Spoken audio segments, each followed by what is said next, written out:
Olá, ouvintes! Bem-vindos ao nosso podcast de saúde e direito. Estamos hoje com uma convidada muito especial, a fonoaudióloga Viviane Okada, que irá se apresentar e tratar de um tema muito relevante, que é a perda auditiva e os seus impactos na vida das pessoas. Por favor, se apresente, Viviane. Obrigada pelo convite, Marcela. Eu sou graduada pela USP Bauru, especialista em audiologia com ênfase em adaptação de aparelhos auditivos e sou representante da marca canadense Unitron há mais de 20 anos aqui em Ribeirão Preto e região. Então, já faz um bom tempinho que eu estou na área. Maravilhoso. Então, com esse currículo todo, você vai conseguir tirar todas as nossas dúvidas. Assim espero. Então, vamos lá. Explica um pouquinho pra gente quais são os principais fatores que desencadeiam a perda auditiva. Certo. São inúmeros fatores, vou citar alguns, porém o profissional mais indicado para investigar é o médico otorrinolaringologista. Tá? Então, um deles que é muito comum é a presbiacusia, que é a perda auditiva que acontece devido ao envelhecimento das células. Então, é muito comum a queixa da pessoa falar, eu ouvi, eu ouço, o problema é entender. Então, isso é a queixa típica de pessoas que têm essa perda auditiva maior em sons agudos. Pode ocorrer também a questão genética, né? Então, quando minha avó teve perda auditiva, meu pai teve, fique atento, comece a fazer audiometria uma vez por ano, pelo menos depois dos 40 anos, porque provavelmente você também pode ter. Essa genética ela é muito forte. Tem a perda súbita, que acontece de repente, e aí é importante procurar ajuda o quanto antes, porque o médico pode entrar com tratamento para tentar reverter pelo menos um pouco dessa audição. Então, são vários tipos de perda. Às vezes, elas podem acontecer juntas, então pode ter exposição a ruído junto com uma questão genética, né?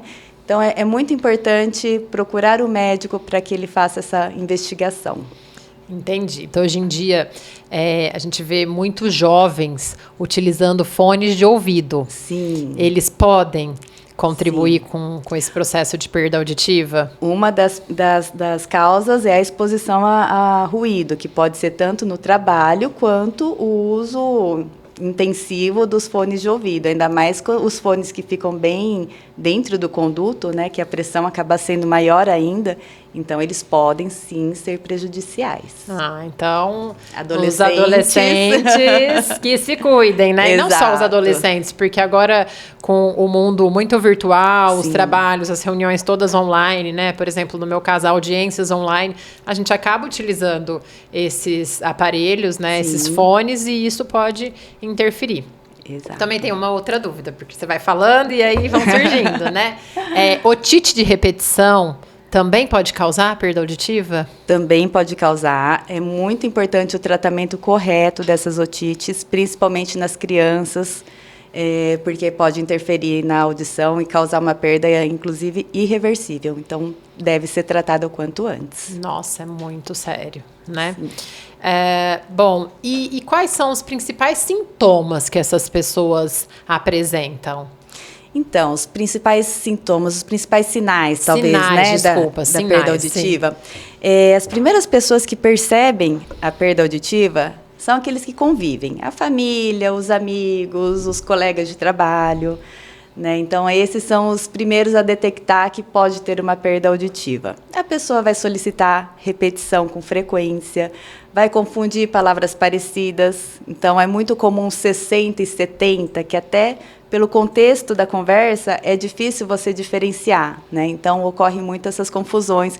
Vira centro de piada, né? De fala uma coisa, entende outra, responde errado. Então, assim, esses são os primeiros sinais da perda auditiva. É a repetição com frequência, aumentar muito o volume da televisão e confundir as palavras. Interessante. Sim. Essa questão do volume da televisão, eu atendo muito cliente com perda auditiva, que sim, foi exposto a ruído muito alto, maquinista, ferroviário, e aí tem essa perda auditiva. E sim, um dos meus clientes, ele me relatou exatamente esse exemplo que você acabou de dar, da televisão. Uhum. Ele não percebia que ele escutava a televisão num volume muito alto. Sim. E aí, repetidas vezes a esposa reclamava, abaixa o volume da televisão, abaixa o volume da televisão, porque incomodava ela, que tinha uma audição normal, esse volume tão alto. E aí ele foi buscar, né, a ajuda de um especialista e realmente ele tinha perda bilateral.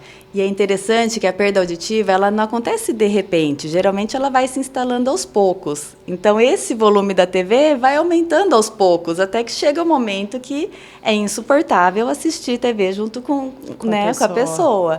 Então, a TV é interessante porque é visível, né? O tanto que está mais alto dos que ouvem normal. Entendi. A voz da pessoa também pode ficar alta, porque com a perda auditiva é muito difícil ter o controle, né? Então, é aquela pessoa que fala muito alto ou fala muito baixo. Tudo isso pode ser um sinal de perda auditiva. E eu achei interessante um ponto que você colocou também, quando você fala que a pessoa escuta, mas não entende. Então, Exato. É aquela pessoa que está todo momento falando, hã? Sim. Ela escutou o que você falou com ela, mas ela não conseguiu compreender o conteúdo da fala, Sim. né? E essas pessoas, Marcelo, são as que demoram mais para procurar ajuda. Porque fala assim, você não está ouvindo, você está surdo. Não, eu escuto, porque consegue escutar um som baixinho. Então, acha que não tem uma perda auditiva. Porém, a nossa audição, ela não se resume a um número, né? Eu tenho 50%. São várias frequências. E as pessoas que têm a dificuldade na compreensão da fala, geralmente são as que têm uma dificuldade em sons agudos. Então, são os sons agudos que são responsáveis por essa compreensão da fala. E aí, para essas pessoas terem a consciência de que realmente eu preciso buscar ajuda, demora um tempinho a mais. Então, isso é muito importante ser dito. A perda auditiva não é só quando não está ouvindo nada, é quando começa a ter dificuldade na compreensão da fala. Entendi. Nossa, excelente colocação. E quanto ao uso de aparelhos auditivos, você poderia explicar, assim, porque quando a gente fala desse tema, surgem muitas dúvidas. Igual óculos. As pessoas acham, às vezes, que é melhor esperar o máximo para usar óculos, porque depois que você começa a usar, só vai piorar, a tendência é piorar. Então, você pode esclarecer o uso do aparelho, os benefícios que traz, se piora ou se melhora, como que funciona? Sim, é interessante porque nós não escutamos com as orelhas, nós ouvimos com o cérebro, né? Todo o processamento acontece a nível cerebral. Então, quando a gente tem o diagnóstico de uma perda auditiva, quanto antes procurar ajuda, melhor vai ser o resultado com os aparelhos auditivos. A gente pode pensar que o aparelho funciona como uma fisioterapia. Então, se você tem a perda auditiva, o cérebro deixa de receber esses sons e, com isso, ele vai esquecendo. Então, uma pessoa que ficou 10 anos sem escutar os sons agudos, para recuperar isso, a gente consegue melhorar, mas é mais difícil do que uma pessoa que ficou menos tempo nessa privação. Então, quanto antes buscar ajuda, é melhor. Também porque, quando a gente fala em usar aparelhos auditivos, nós não estamos pensando só na audição. Tem toda uma questão também cognitiva, a memória, a atenção. Então, o aparelho auditivo, ele pode evitar demência, Alzheimer. Então, está tudo muito associado, não é só uma questão de audição. E a própria perda auditiva está completamente associada à socialização. Se eu não escuto, eu não converso, né? Se eu não escuto, eu me isolo do grupo. Esse isolamento pode levar a uma depressão. Então, são tantas coisas que acabam ligando com a perda auditiva, né? E muitas vezes as pessoas falam, não, mas eu não vou usar porque eu não quero que apareça, eu acho que isso é sinal que eu estou envelhecendo. Mas se a pessoa tem uma dificuldade para enxergar, ela usa um óculos. Se tem a dificuldade para ouvir, vai usar um aparelho auditivo. E se aparecer, eu acho que aparece muito mais a pessoa ficar perguntando, pedindo para repetir, ou ficar respondendo errado, do que um simples aparelho auditivo. Com certeza. Né? Nossa, e quanta informação valiosa. Porque Sim. se as pessoas soubessem, né, essa questão que previne demência, que previne Alzheimer, e essa questão é muito menos, demonstra muito menos o aparelho do que a própria deficiência em si, essa dificuldade, né? É muito menos impactante. Muito menos impactante. Né? E a deficiência Exatamente. auditiva, a perda auditiva, ela não é visível. Então, ninguém tem paciência em ficar repetindo, né? Diferente se você vê uma pessoa com andador, a pessoa vai se preocupar em ajudar. A perda auditiva, não. Então, as pessoas não têm paciência. Se vê um aparelho auditivo, a pessoa vai falar melhor, vai falar mais articulado, vai se preocupar um pouco mais em tornar a comunicação mais efetiva. Que bacana. E o aparelho, ele causa dependência? Ele não causa dependência. Ele ajuda enquanto está usando o aparelho. Tirou o aparelho e a audição volta ao que era antes. Pode ter uma sensação de estar ouvindo mais, menos, mas é uma sensação. O que muda é que a pessoa passa a ouvir melhor e gosta de ouvir melhor, então quer usar o tempo todo, né? Desde que os aparelhos estejam bem adaptados. Isso é importante frisar. Porque se o aparelho não estiver bem regulado, não consegue usar o dia todo. E o aparelho só vai ajudar se o uso for constante, porque essa estimulação cerebral tem que ser constante para ser eficiente. Entendi. Né? Então, todo aparelho auditivo precisa ser confortável para que a pessoa consiga usar o dia todo. Nossa, interessante. E eu percebo, assim, com os meus clientes, né?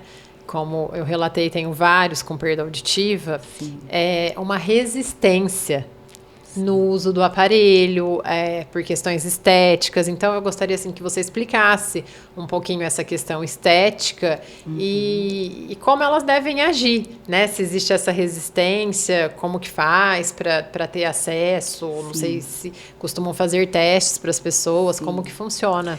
É muito comum essa resistência. Eu tenho paciente que, geralmente, quem faz o agendamento é a família.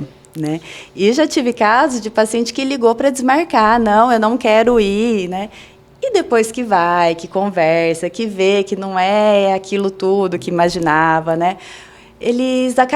Essa resistência acaba perdendo um pouco do sentido, né? Porque o benefício acaba sendo muito maior. Então, por isso que é importante fazer um teste. Né? É muito comum ter uma imagem negativa do aparelho, de que incomoda, de que som alto vai incomodar, né? E tudo isso, a pessoa pode tirar essa imagem negativa por meio do teste.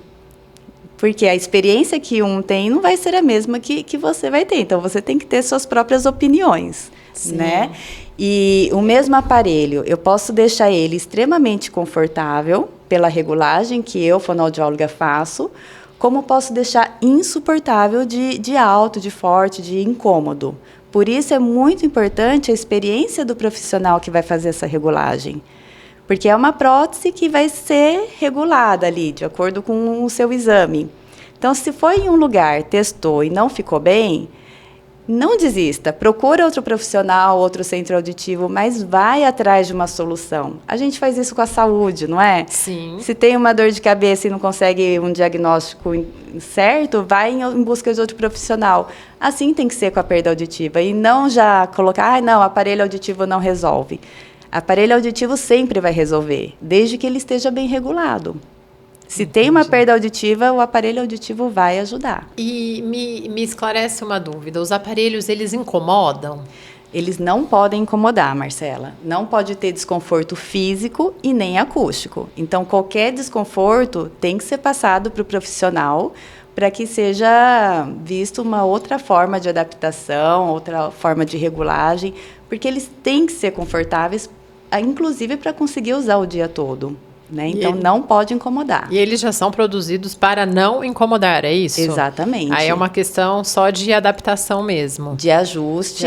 Isso. Entendi. É a forma como o aparelho é montado, né? Então, existem vários tamanhos de tubo, de oliva, depende do tamanho do conduto. Então, tudo isso entra nessa questão da experiência do profissional em deixar o mais confortável possível. Não pode ter eco na voz. Porque imagina você usar um aparelho que todo momento está tendo aquele retorno, a pessoa não consegue usar. Então, tem que ser o mais confortável possível. Entendi. E qual a recomendação que você daria para as pessoas que estão nessa condição, estão achando que tem, né, algum sinal de perda auditiva, ou de repente já tem até o diagnóstico, mas nunca buscaram uma ajuda mais aprofundada, a utilização de aparelhos? O que você recomenda? Bom, se você desconfia da perda auditiva ou já tem algum diagnóstico, faça um teste sem compromisso. Vai conhecer o que é usar um aparelho auditivo. Porque você pode se surpreender muito com o quanto que os aparelhos podem te ajudar. Não demora para procurar ajuda, busque o quanto antes, porque é muito séria a questão da audição. Ela interfere em muitos aspectos, né, da vida. Então, deixa o preconceito de lado e vai conhecer. Tenho certeza que vai valer a pena. Interessante. Só mais uma dúvida que me surgiu agora, que você relatou essa questão de atender o telefone. Se a pessoa tem a perda unilateral, aí ela vai usar o dispositivo só em um ouvido ou nos dois? Como que funciona? Se ela tem a perda unilateral, ela vai usar do lado da perda auditiva, né? Então, tem alguns casos que é recomendado, sim, usar um aparelho só, né? Então existe essa possibilidade. Existe essa possibilidade. Entendi. Muito interessante. Olha, as informações foram essenciais, né? Sim. Informações que muitas vezes nós não temos acesso, porque a gente acha, tem um aparelho, o aparelho só vai fazer você escutar um pouco melhor, ponto. Exato. Mas esses efeitos que você colocou, né, das possibilidades aí, da melhora da qualidade de vida, da socialização, da prevenção de doenças, da demência, do Alzheimer, isso é muito interessante. Queria agradecer pela sua participação, pela sua disponibilidade e por ter agregado tanto hoje nesse podcast. Eu que agradeço, obrigada pelo convite e espero ter ajudado. Com certeza.